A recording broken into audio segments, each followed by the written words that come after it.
Well, I'm here at the Wesley Boland Memorial Plaza. It's right across from our state capitol, and I don't know if you've been here before, but this is my first time ever coming here, and this is the kind of place that as you walk around, you just realize is full of story and histories.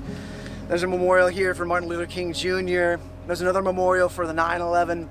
And I'm standing right beside a monument for the Bill of Rights. And then I can see right through here another monument for the Ten Commandments. This is the kind of place that honors and remembers and recognizes those men and women who paid the ultimate sacrifice for the freedoms that we all enjoy.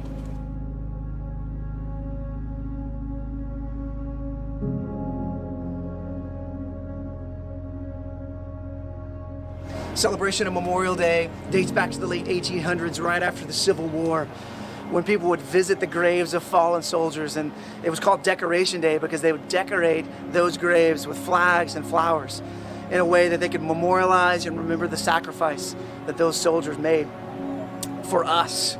It wasn't until 1966 that it became officially recognized as a national holiday.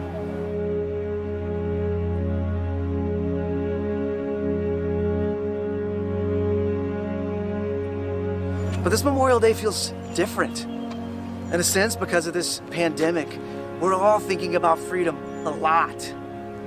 When's the next time we're gonna get to go to a baseball game? Or when am I gonna get to go to a restaurant again and not have to worry about social distancing? Am I still gonna have to homeschool my kids when the fall rolls around? When do we get to all be at church again together?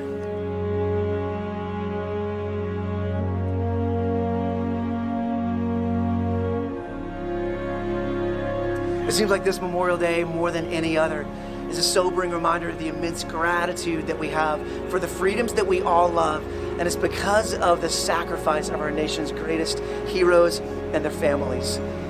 So as we begin to enjoy these freedoms that are going to slowly begin integrating themselves back into our lives, may we always remember, may we never forget, and may we appropriately memorialize the families and the heroes of our great nation.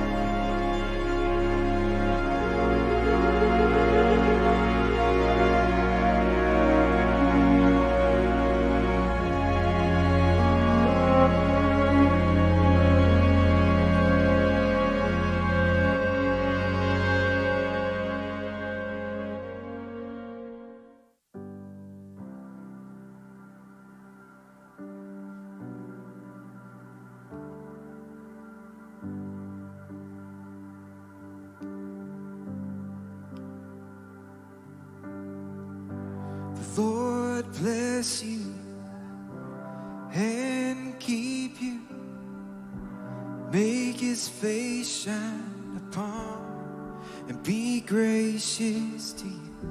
The Lord turn his face toward you and give you peace.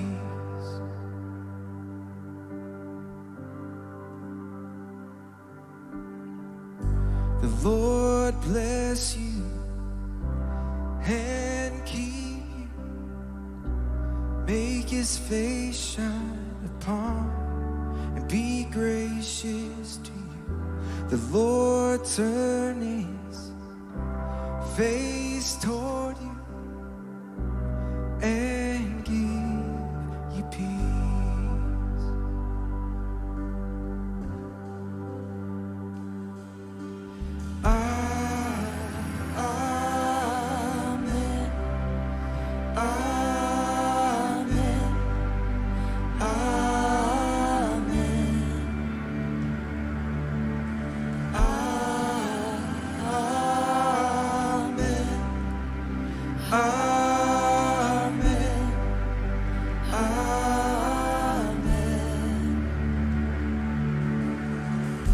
The Lord bless you and keep you, make his face shine upon you and be gracious to you.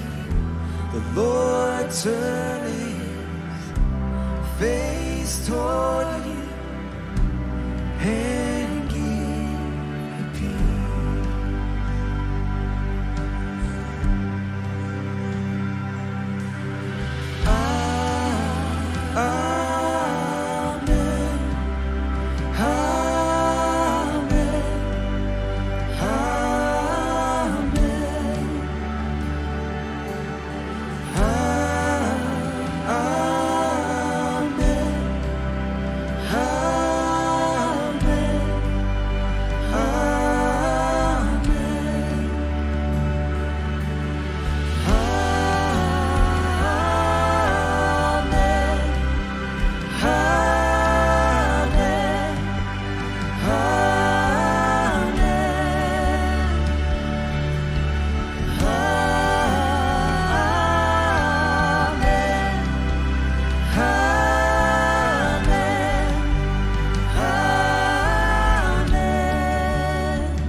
and your family and your children and their children and their children. May his favor be upon you and 1,000 generations, and your family and your children and their children and their children.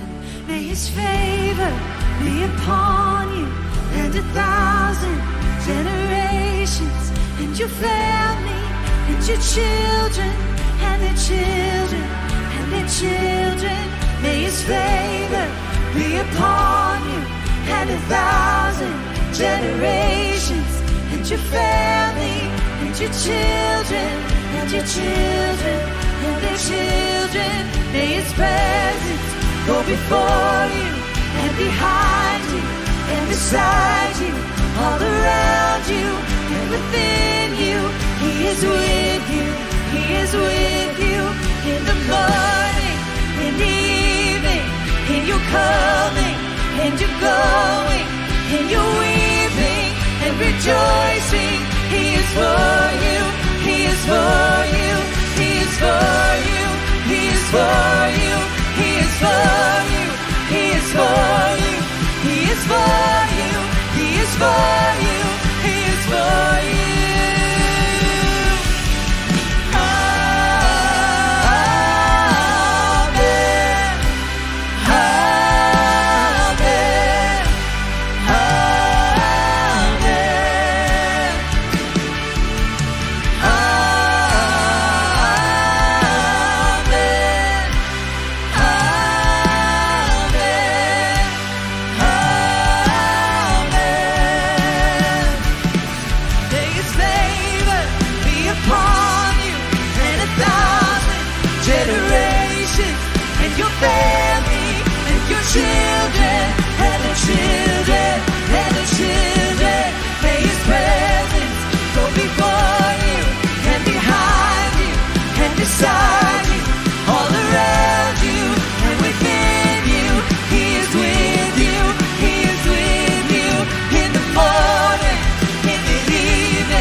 That's a blessing to you and your families today, especially our Gold Star families out there on this Memorial Day weekend. We are so grateful from the bottom of our hearts, so grateful for you and your sacrifice and your loved one's sacrifice for us and our freedom, the freedom to rejoice and lift up praise to our God, even in this digital season.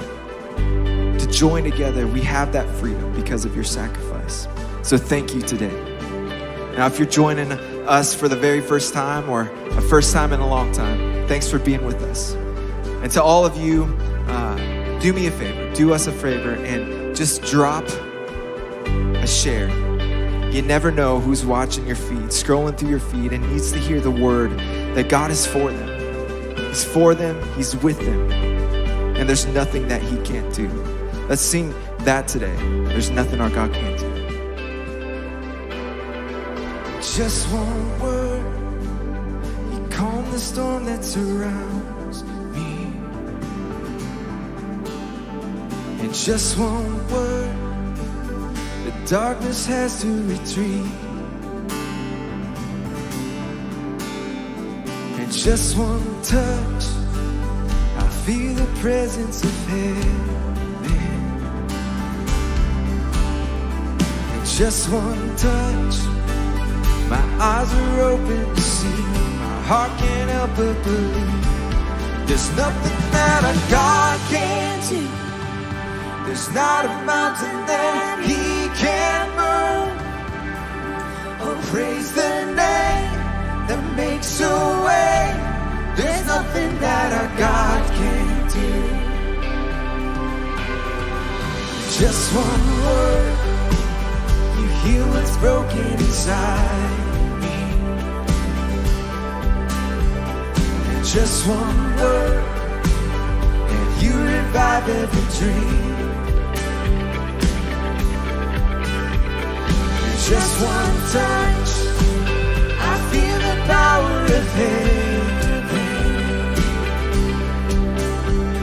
And just one touch, my eyes are open to see. My heart can't help but believe. There's nothing that our God can't do. There's not a mountain that He can move. Oh, praise the name that makes a way. There's nothing that our God can't do. There's nothing that our God can't do. There's not a prison wall He can't break through. Oh, praise the name that makes a way. There's nothing that our God can't do.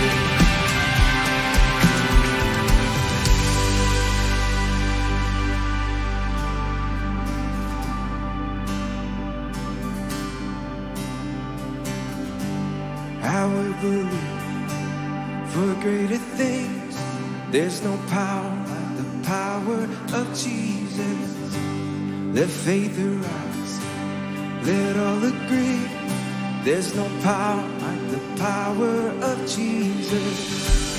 I will believe for greater things. There's no power like the power of Jesus. Let faith arise, let all agree. There's no power like the power of Jesus.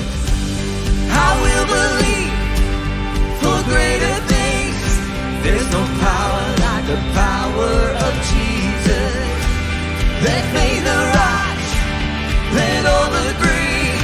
There's no power like His power. There's nothing that our God can't do.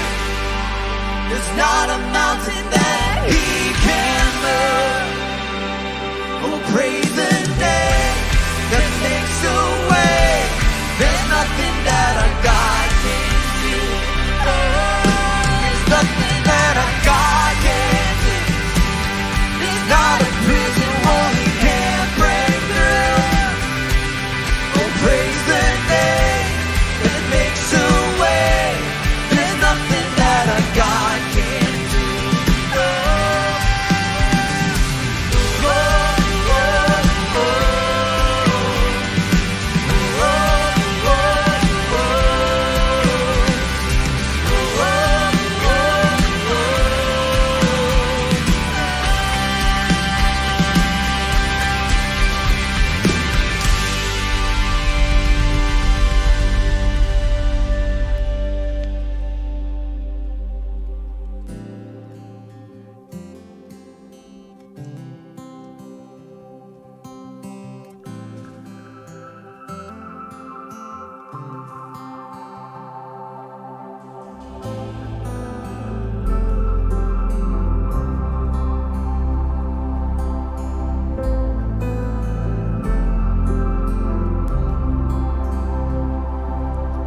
Before He spoke creation, the God of heaven knew our names. And formed in His reflection, we are His glory on display. And His heart is good, He is always kind. With the cross He proved He is on our side. We are the sons, we are the daughters of God. No matter where we go, we're close to the Father's heart. And though we stumble, He will not let us fall. We are the Lord's and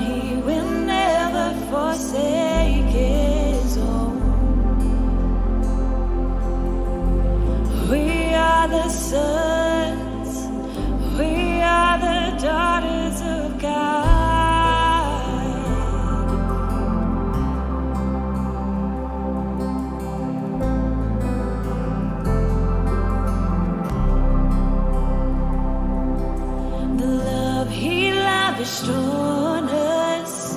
He called us children of the King. In His loving kindness, He chose the lonely and the weak. And His heart is good. He is always kind. With the cross He proved He is on our side. We are the sons, we are the daughters of God. No matter where we go, we're close to the Father's heart. And though we stumble, He will not let us fall. We are the Lord's, and He will never forsake His own. We are the sons, we are the daughters of God. Yes, we are. Oh, oh, oh.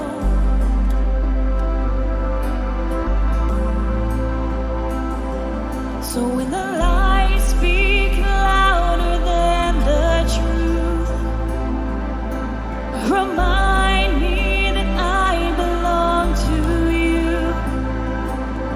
And when I can't see past the dark of night, would You remind me You're always by my side?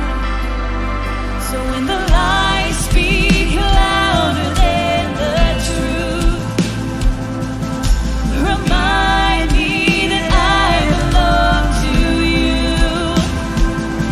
And when I can't see past the dark of night, would You remind me You're always by my side?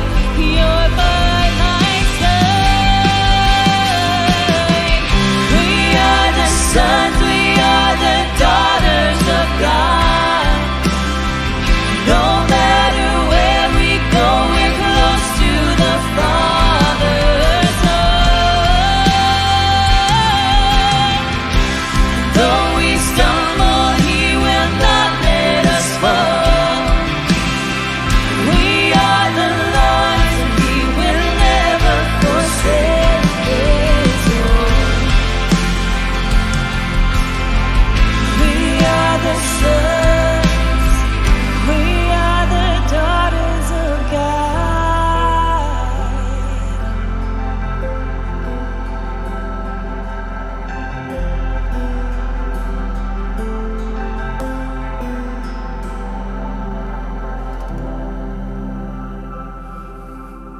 Hello, friends. It is so good to be with you right now in this moment.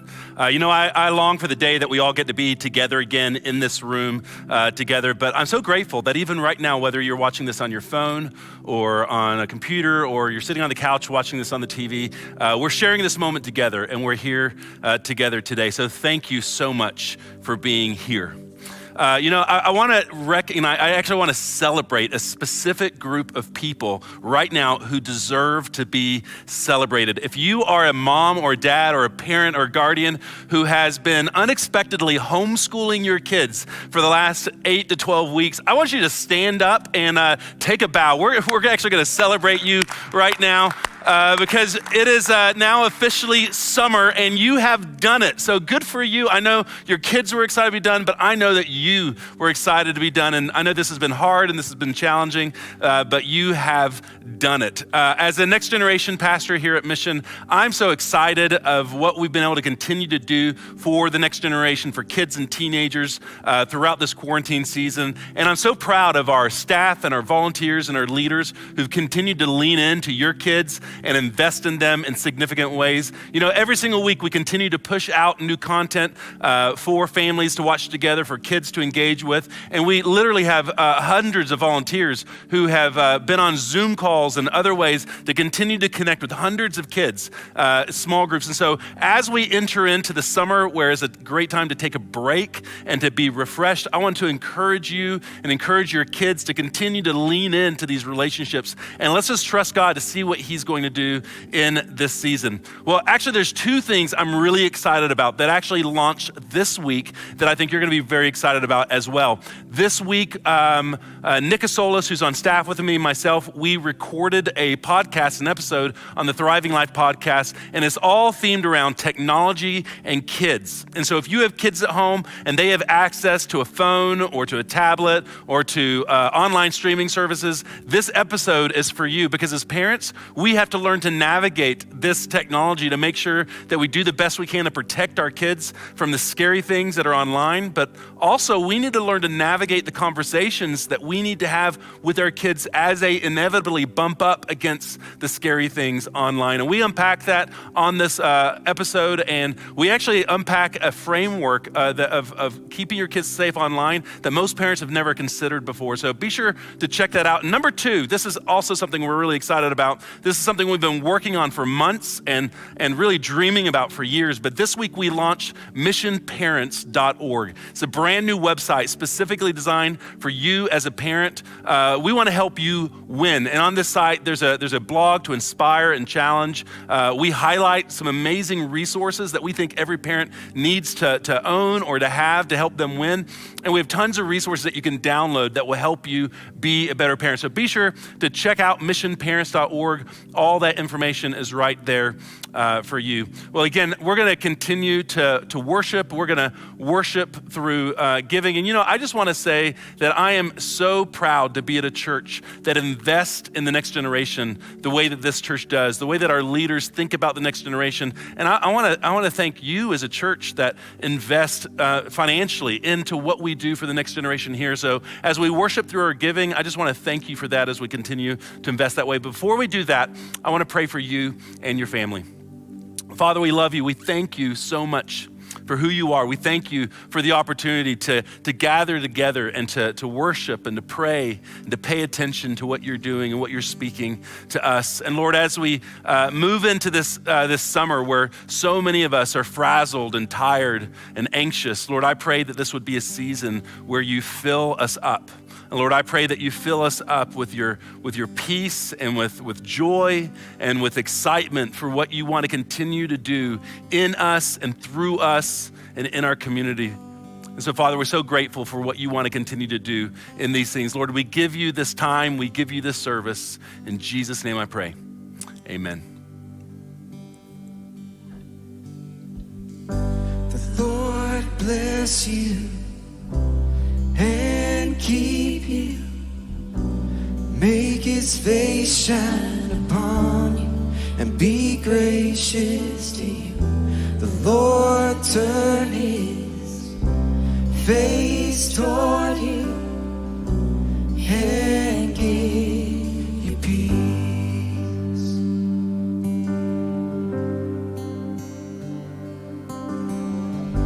The Lord bless you and keep you, make his face shine upon you and be gracious to you.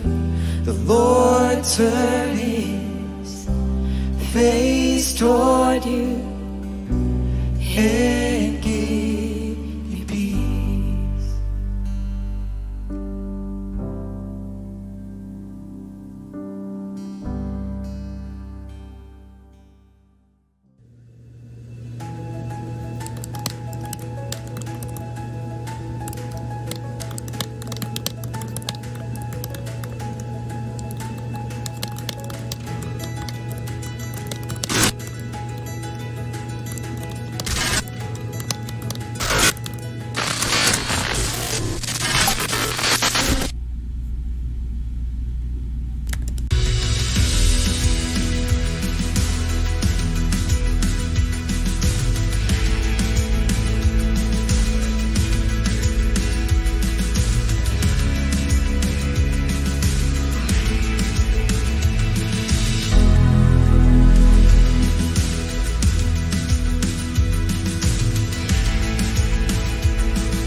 Well, over the last several weeks, as the world around us has been talking about and strategizing about rebooting life organizationally and rebooting life culturally and rebooting life economically, we've been focused on what it looks like to reboot life personally. And one of the things we said the very first week as we're talking about the things that need to be recovered or the things we need to recover from is specifically that not everything that can be recovered should be recovered. And in the first week, I gave you this framework that I've sort of been working through and we've been utilizing organizationally here. And it was just to kind of give us an idea of the fact that there were things that happened that were going on in our lives before the COVID-19 season that were positive and negative, and things that in the COVID season that have been positive and things that have been negative. And we've been focused specifically on the things that we need to leave behind from the previous season that have sort of been illuminated in this season, and the things that need to be carried forward, the things that we've discovered in this season that are things that we thought, oh gosh, that's something I didn't recognize about my life that it was missing, or something that I didn't recognize about my life that was broken. That's something that needs to be carried forward. And today I want to talk about something that I see an opportunity for us to carry forward. It's a powerful dynamic in our culture, and it's a powerful dynamic in our lives, in our families, and in our local community. Before we get to that though, I want to start with an observation. Isn't it interesting the amount of national unity we've experienced in this season, unlike we've experienced in a really, really long time? In fact, I would say it's been probably since 9/11 in 2001, since we've seen the sort of unity that we've seen in this season. Now, to be sure, there's still a divide, but even on Capitol Hill, a $4 trillion bill was unanimously passed for the sake of rebooting our economy or investing in our economy. Now, I know there was one dissenter, but he's crazy.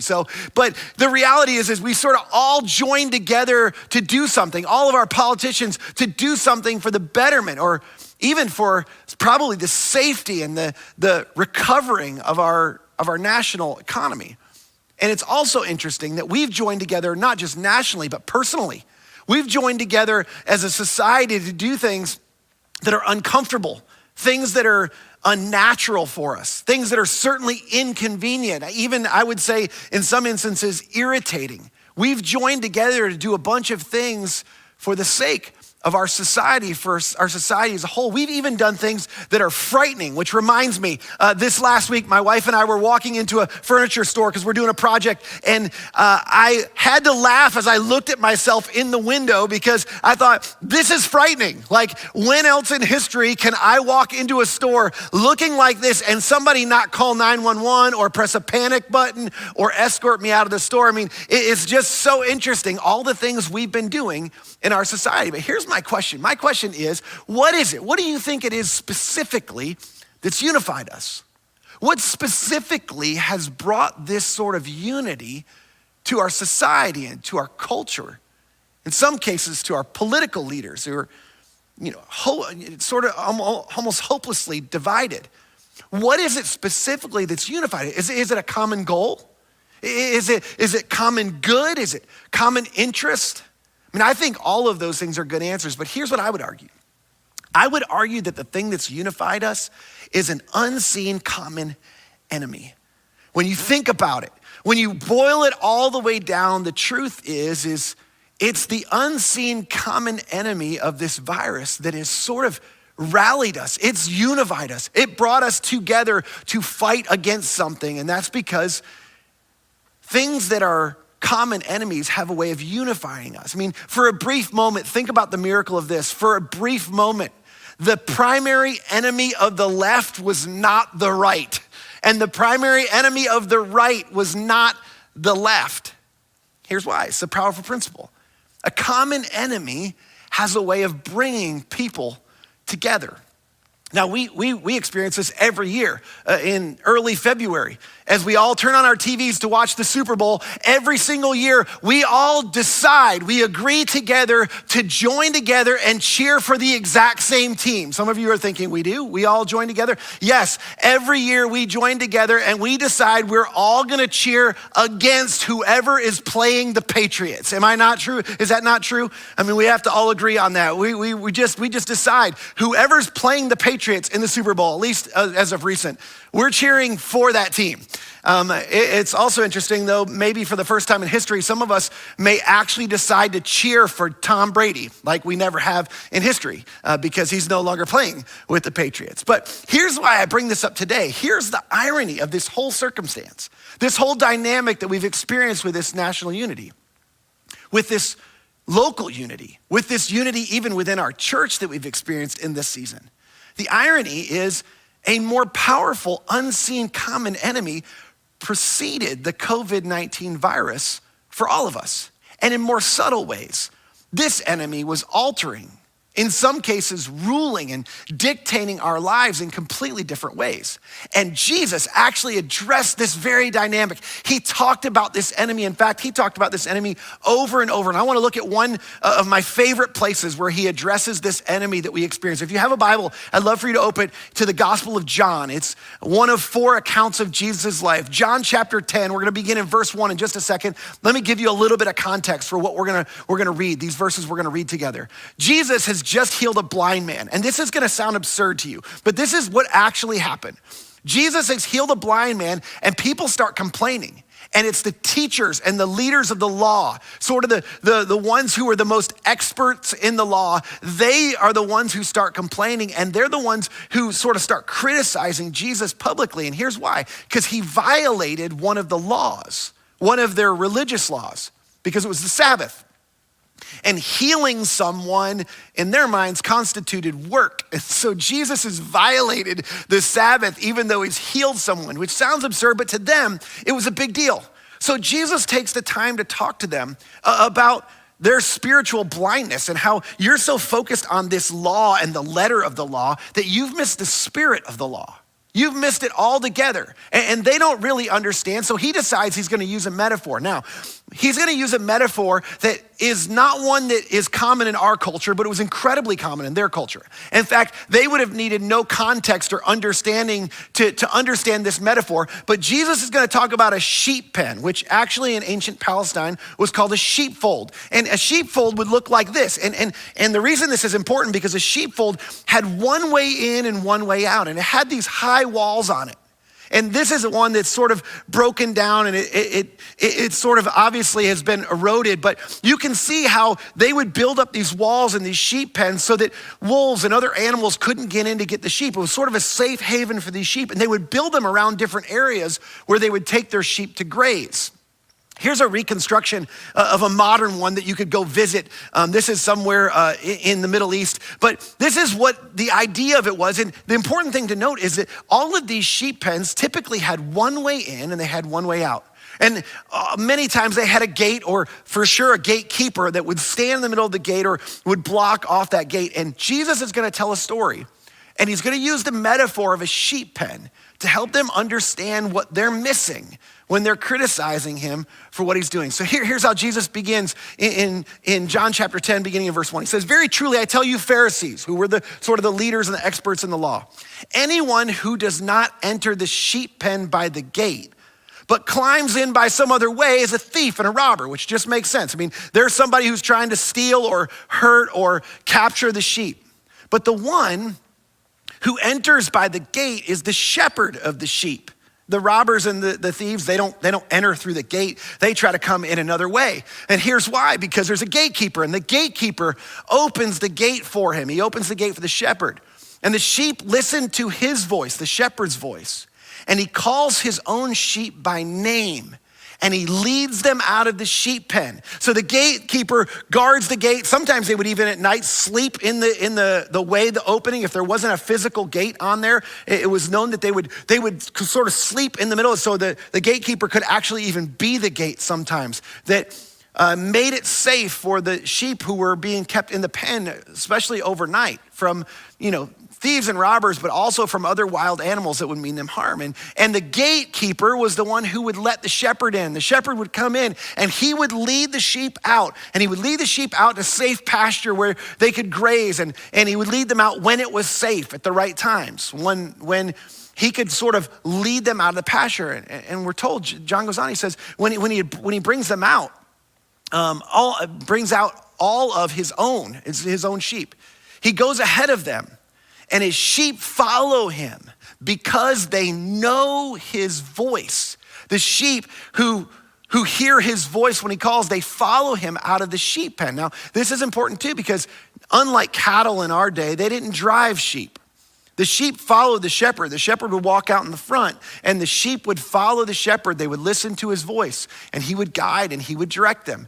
And he would do it primarily with his voice. This is similar to how many of us guide and direct our kids or our pets, and they understand because they hear our voice and they don't listen to other people the way they listen to us. As a matter of fact, we've got our kids trained. I think I've told you this before, but like we'll be in a store like Target, for instance, which I just say privately, personally for me, I've been so grateful for social distancing and quarantine because I haven't had to go to Target much in this season. I know some of you have been to Target, you've been going to Target, but it was a good excuse for me not to have to go to Target. But sometimes when we're in Target, we let our kids go off and they go off in different places and it's time to go. And literally our kids know, and I don't have to yell, I'm gonna go chasing for them. They understand the consequences if they don't come when they hear us. And what specifically they're listening for is this. Let me try that again.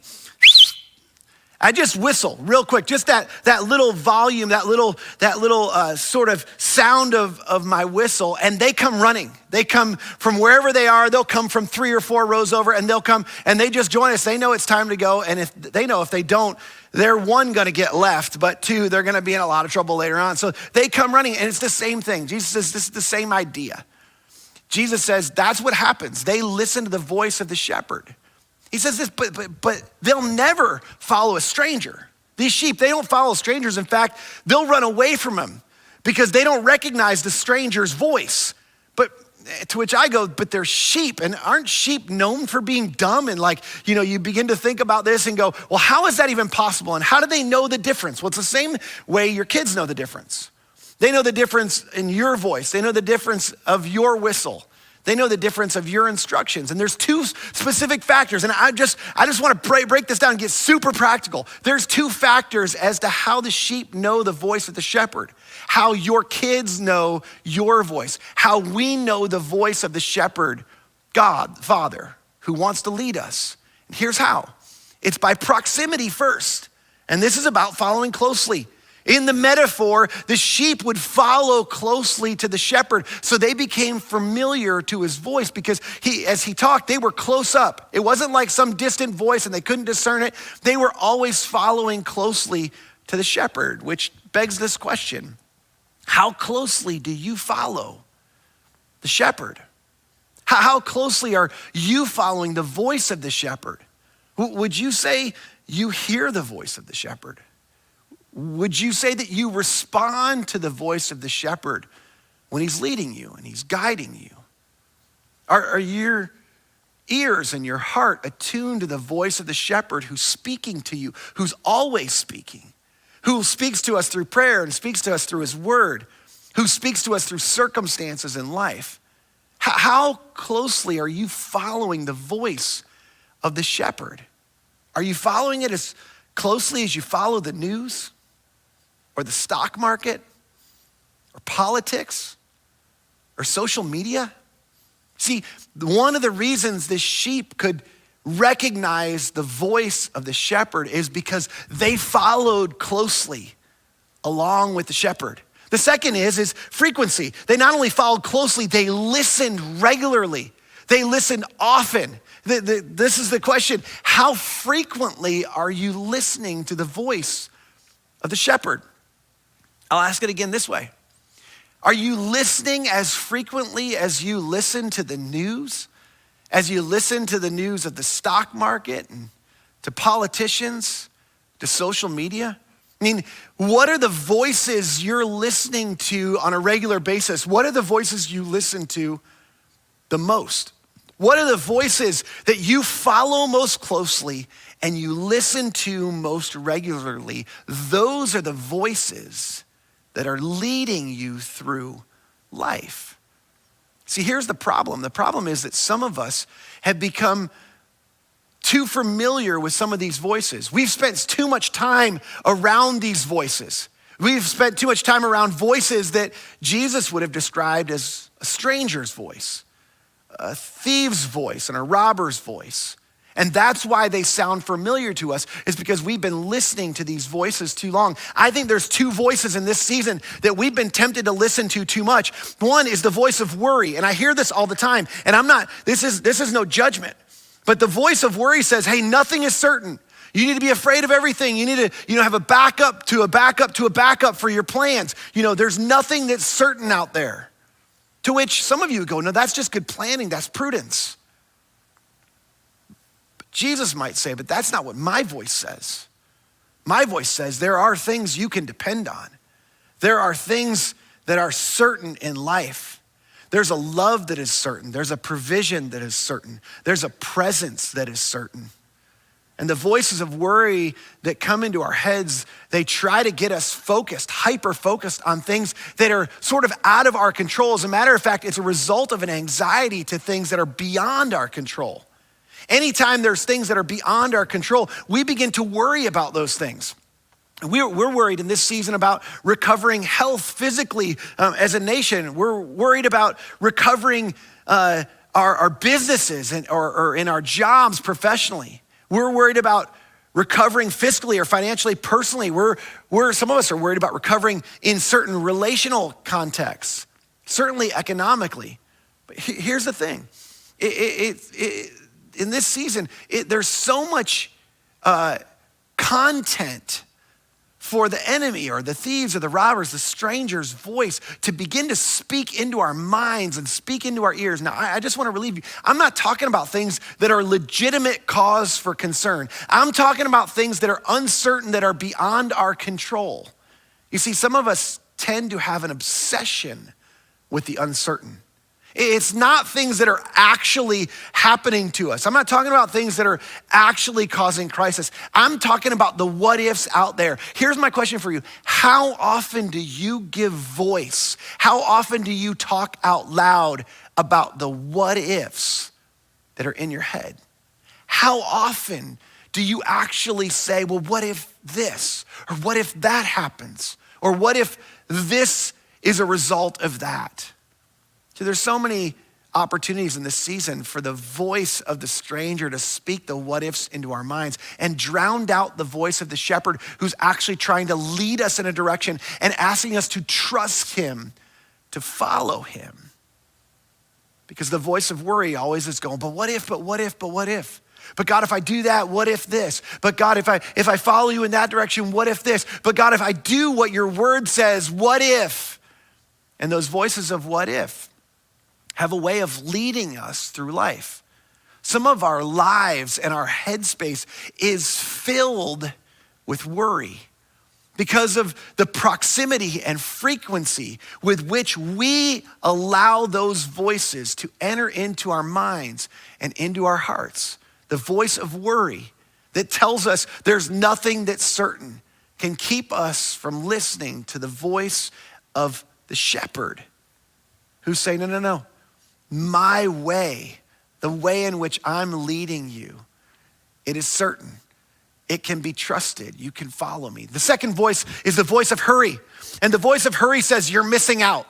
And this is a product of a more is more culture, which is what we live in. You've heard this phrase, less is more. That is a leadership cliche. Nobody actually lives that way. Nobody actually operates that way. It sounds good. It preaches good. It's great for an inspirational speech. But the truth is we live in a more is more society, and we're always feeling like we're missing out. All marketing, all those messages you see in life, they're trying to tell you that you're missing out on certain things in life. And because of that, we're all in a hurry. We're in a hurry to get more things. We're in a hurry to get things done. We're in a hurry. Some of you are in a hurry to get out of high school, to get out of college, to get your business off the ground, to get back to business. Many of us are in a hurry to recover from this season that we're in. We're not as focused on what God might have been doing as he led us into this season. We're in a hurry to get out of this and to recover and to get back to other things. And these voices in this season that are coming into our minds are speaking certain things that in some cases even sound good logically, but they're not the voice of the shepherd. They're actually a voice of a stranger that you and I have become very accustomed to hearing on a regular basis. We hear them on the news, and we read them in our social media feed, and we read them online.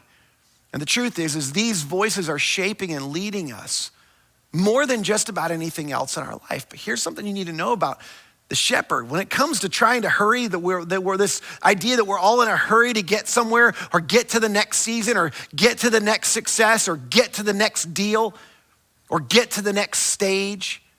Here's what you need to know. You can't move at a faster pace than the shepherd is leading you. You can't move at a quicker pace than the shepherd is walking. And the shepherd, who's always speaking, who's always leading, he wants to lead you, and he's gonna lead you at his pace.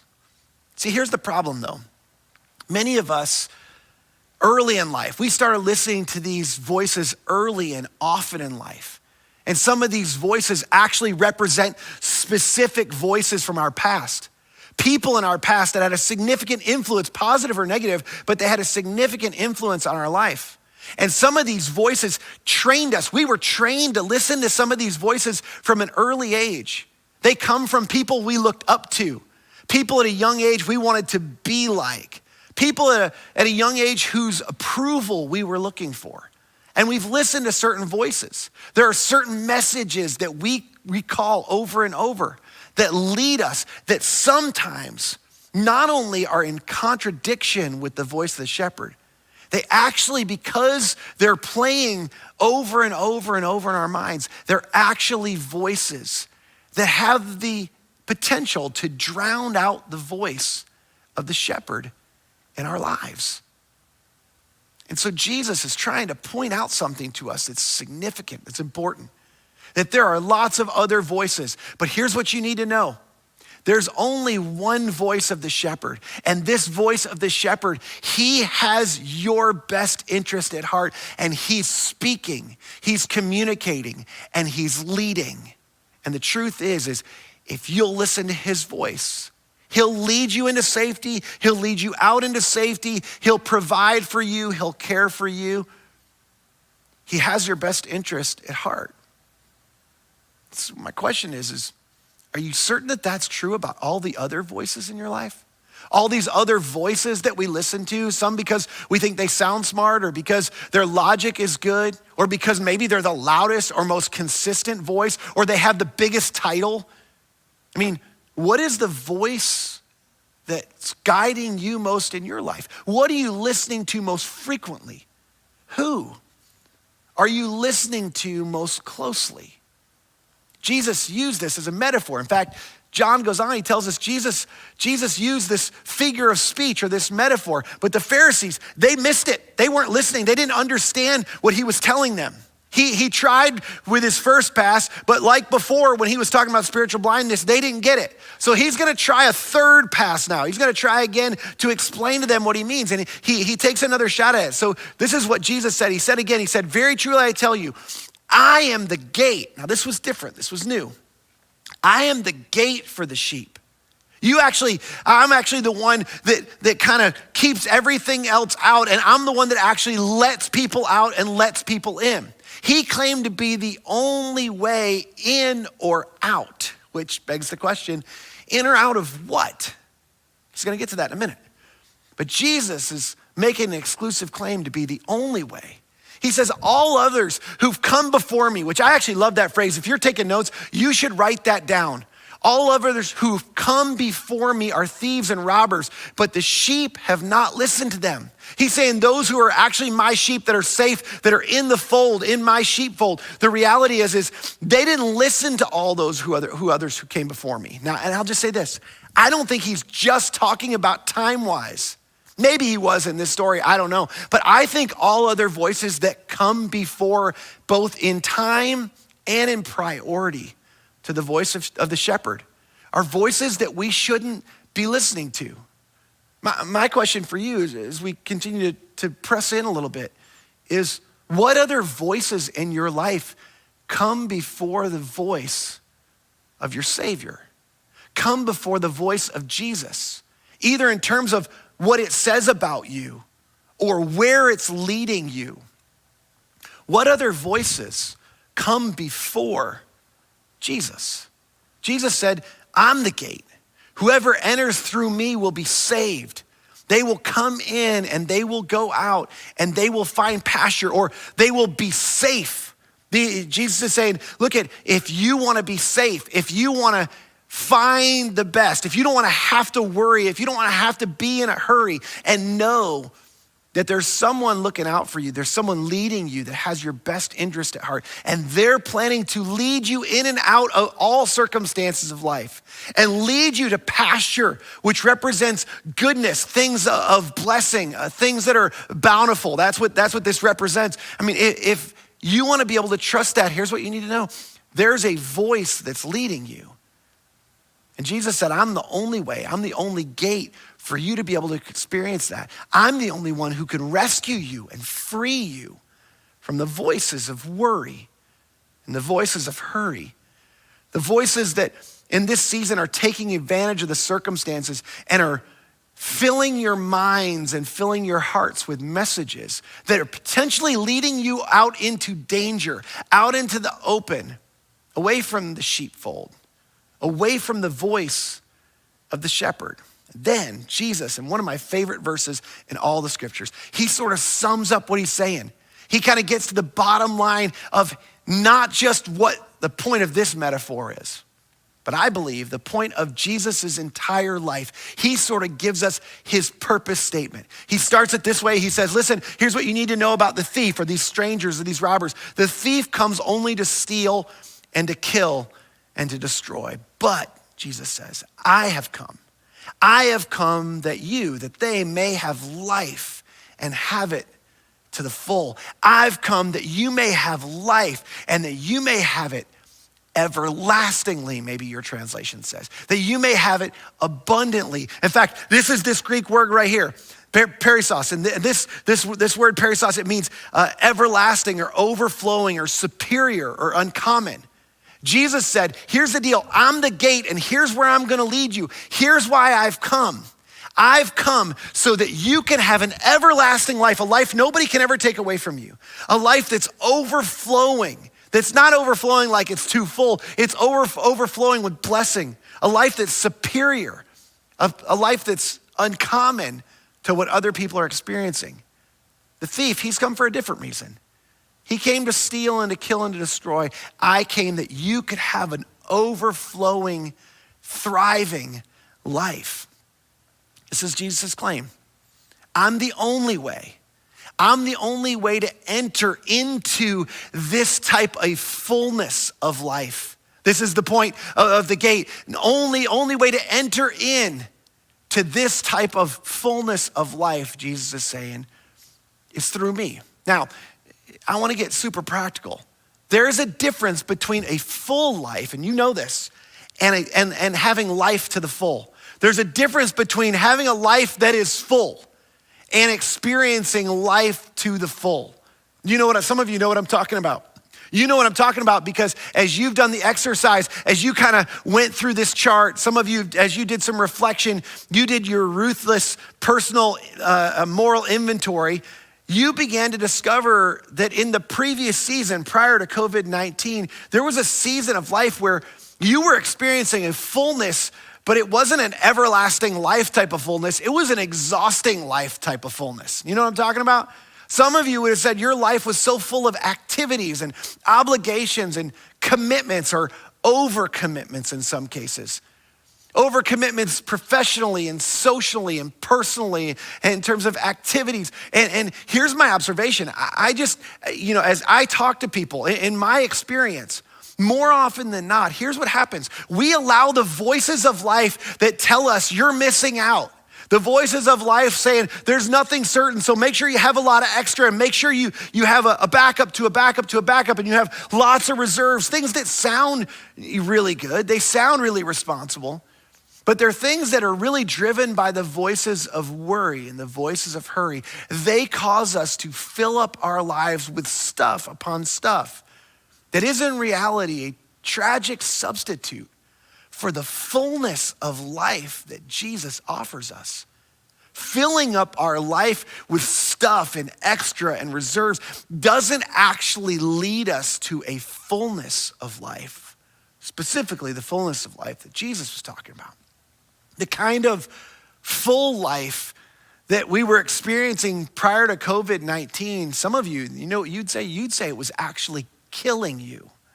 It was something that was really wrecking your life. It was stealing you of years. It was causing you to miss and sort of rob you of some of the years of your life, years of your kids' lives maybe as they're young, because of certain things, because of certain voices. Maybe they were echoing voices of the past, the voices of worry and hurry that are because of the uncertainty, because you were in such a hurry to get the next thing because you were afraid you were gonna miss out. We're actually stealing life from you. It was actually killing you, not leading you towards a fullness of life. Here's what you need to know. The thief doesn't steal and kill and destroy all in one fell swoop. He rarely does that. It's usually, speaking of metaphors, it's like the death by 1,000 paper cuts. He's hopping the fence over and over and over of our lives, coming in and whispering lies into our ears, leading us astray, leading us out into danger, causing us to add and fill up our lives with things that don't actually bring us a fullness of life. I love the way Bob Goff talks about this. He says the enemy doesn't have to destroy us if he can distract us. Isn't it true that that's what often happens to us? That's what's often happened to us when it comes to the voice of the shepherd. The truth is we've been so busy, we've filled our lives so full that for some of us, prior to the COVID-19 season when everything stopped, we couldn't hear the voice of the shepherd. There was too much noise. There was too much busyness. We were in too much of a hurry. We were too much of a worry about all the things around us and all the things that we had going on and all the plates that were spinning and worrying about dropping those that we didn't actually have time to hear the voice of the shepherd. Many of us couldn't resist the temptation to fill up our lives so full that God slowly began to be crowded out of our lives, out of our priorities, out of our budgets, out of our schedules. In this season, God got our attention, didn't he? How'd he do it? I'll tell you. He eliminated the competition.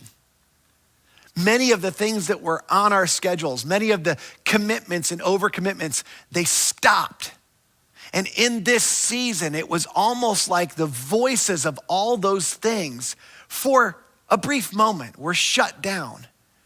And the truth is we began to hear the voice of God again, the voice of the shepherd. We began to tune in. We began to connect. We began to look up towards God and not just out towards other voices to lead us in life. You see, the full life we had before, the full life that was too full, that was overfull and not in a good way, not like overflowing with blessing, but it was just overflowing.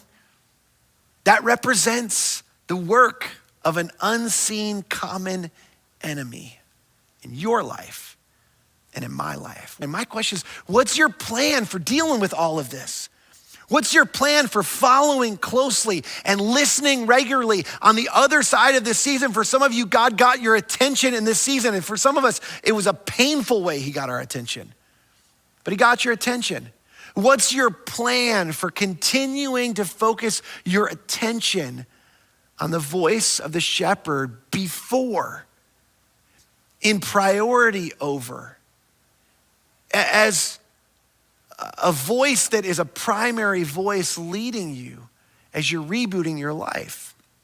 Daily, how are you through prayer and opening God's word, allowing God's voice, the voice of the shepherd, to be heard in your life? How are you staying close? Weekly, how are you going to continue to worship as all the things come back and they start competing? How weekly are you going to commit to worship, commit to gathering with other believers and accountability and having discussions about things like this? I'll just tell you, for some of you, it's not too late. Some of you got started in the 21-day reboot. Some of you never got started in the 21-day reboot. You never even signed up. But here's the thing, it's not too late. you can actually still join the 21-day reboot.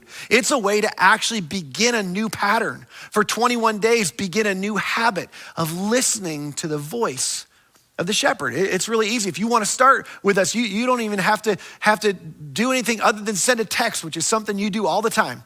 You just text reboot, the word reboot, to 474747. It's going to come up on the screen. Text reboot to 474747. You'll start on day 1. And it'll lead you through 21 days of listening to the voice of the shepherd. Jen and I recently were having a conversation about this very thing. And we were talking about how in this season, we've secretly, and it's not gonna be a secret after I tell all of you, but secretly as we were laying in bed processing a specific day, it was a really good day at home, a really great day as a family. We were just laying there just going, hasn't it been nice to sort of not have all the commitments and obligations that we have had?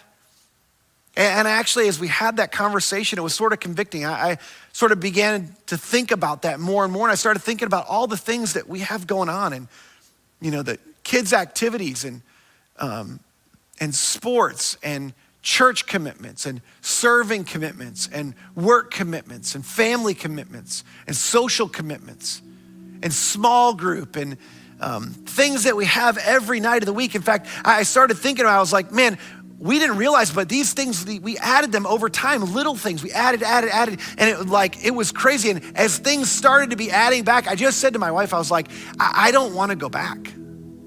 I don't want to go back. She said, what do you mean? I said, I don't want to go back. I don't want to go back to what we were doing before. You're getting up really early in the morning and you're off and you're going to do your thing. When you get home, I go to work.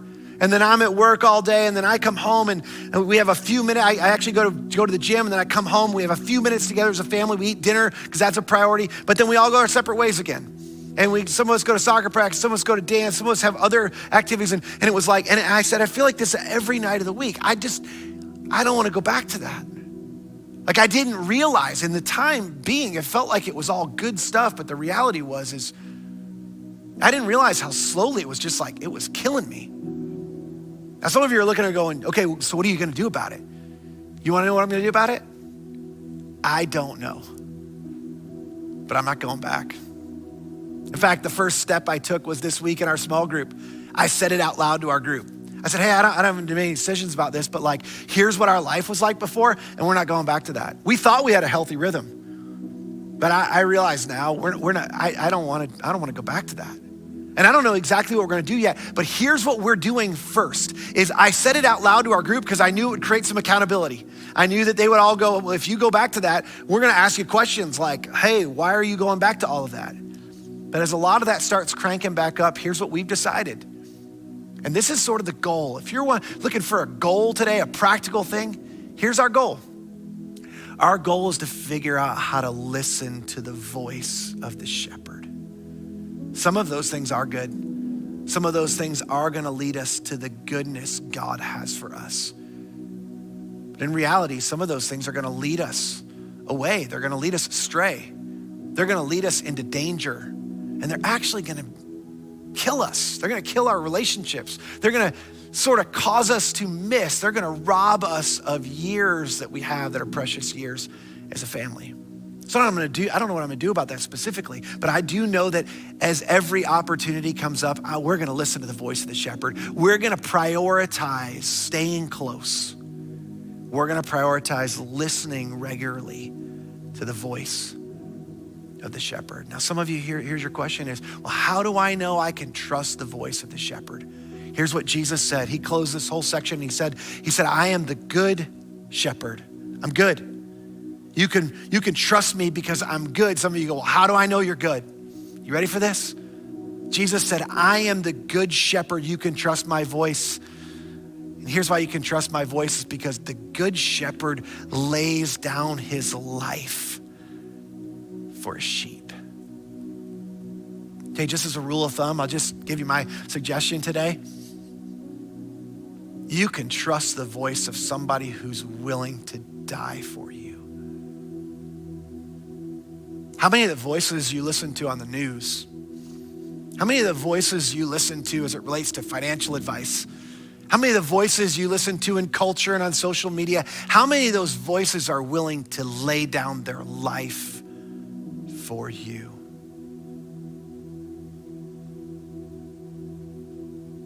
Probably not many. The shepherd said, here's how you can trust that I'm gonna lead you toward what is good for you. I've already proven it because I laid down my life for you. You can trust my voice.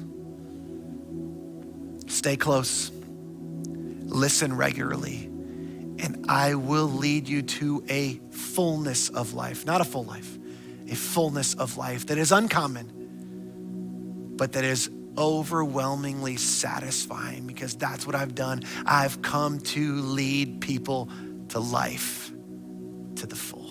Let me pray for you. God, today, may we be people who follow the voice of the shepherd, who pause each day to listen keenly to the voice of the shepherd, who are careful about the voices we're allowing to lead us through life.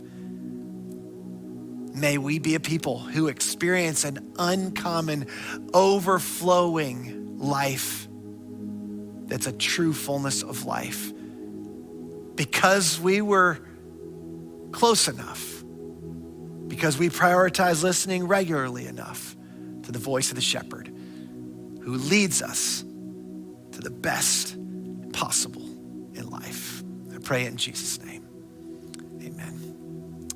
Blessings on you. Thanks for being with us today. Have a great week. We'll see you next week.